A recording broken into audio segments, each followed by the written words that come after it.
गळ्यात नोटांच्या बंडलांच्या माळा, धाराशिवमध्ये शेतकऱ्यांचा अनोखा निषेध. धाराशिव जिल्ह्यात बोगस बियाणं आणि बोगस खतांचा मुद्दा चांगलाच तापलाय. या मुद्द्यावरून जिल्ह्यातील शेतकऱ्यांनी जिल्हाधिकारी कार्यालयासमोर ठिय्या आंदोलन सुरू केलं. आंदोलनादरम्यान शेतकऱ्यांनी गळ्यात 500 आणि 100 रुपये नोटांच्या बंडलांच्या माळा घालून शासनाचा निषेध केला. काही दिवसांपूर्वी शेतकऱ्यांनी बोगस खतानं भरलेला ट्रक पकडून कृषी विभागाच्या ताब्यात दिला होता. मात्र या प्रकरणात केवळ 2 शेतकऱ्यांनाच नुकसान भरपाई देण्यात आली. ट्रक चालक आणि संबंधित खत विक्रेत्यावर कोणतीही कारवाई करण्यात आलेली नाही असा आरोप आंदोलक शेतकऱ्यांनी केला. याच्या निषेधार्थ शासनाकडून मिळालेला मोबदला गळ्यात घालून शेतकऱ्यांनी जिल्हाधिकारी कार्यालयासमोर घोषणाबाजी करत ठिय्या आंदोलन सुरू केलं.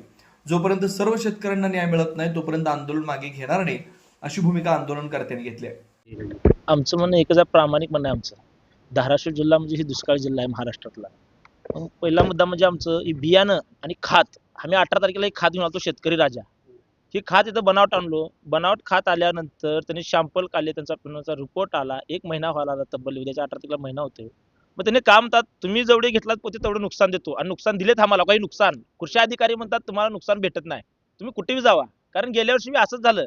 कृषी अधिकाऱ्यांनी काय केलं, आम्हाला नुकसान दिलं नाही. आणि त्यांनी आम्हाला क्लिअर सांगितले की सूरज मांढरे म्हणून पुण्याचे जे आयुक्त आहेत, त्या आयुक्तपासून जे मंत्र्यापर्यंत सगळे या कंपन्याला ठरलेलं असतंय, आणि तुम्ही काय या भानगडीत पडू नका. सूरज, तुम्ही काय भानगडीत पडू नका असं सतीशला मला सांगितले. तुम्ही काय भानगडीत पडू नका. मग मी म्हणलो असं होणार नाही, कारण हा महाराष्ट्र छत्रपती शिवाजी महाराजांचा महाराष्ट्र आहे.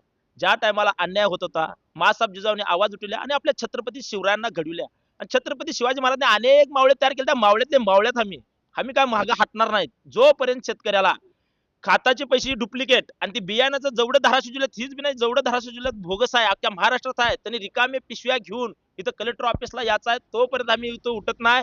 मुख्यमंत्री साहेबांनी त्यात लक्ष घालावं, देवाभाऊने आपल्या लक्ष घालावं, एकनाथ शिंदे साहेबांनी लक्ष घालावं आणि शेतकऱ्याला न्याय मिळून द्यावा. जोपर्यंत न्याय मिळत नाही तोपर्यंत आम्ही इथं हलणार नाही. कारण शेतकरी आज इतका संकटात आहे, तुम्हाला सांगायचं म्हणजे अहो, खात आणि बी घ्यायचं म्हणल्यावर घरात तर आपलं घरचं सोनं बायकोचं मंगळसूत्र ठेवून दुखला आणते बी खात आणायचं म्हणल्यावर. मग ज्यांना आवाज उठते त्याला तुम्ही नुकसान देताय, आणि बाकीच्या शेतकऱ्यांना काय केलं माझ्या गोरगरिबानं.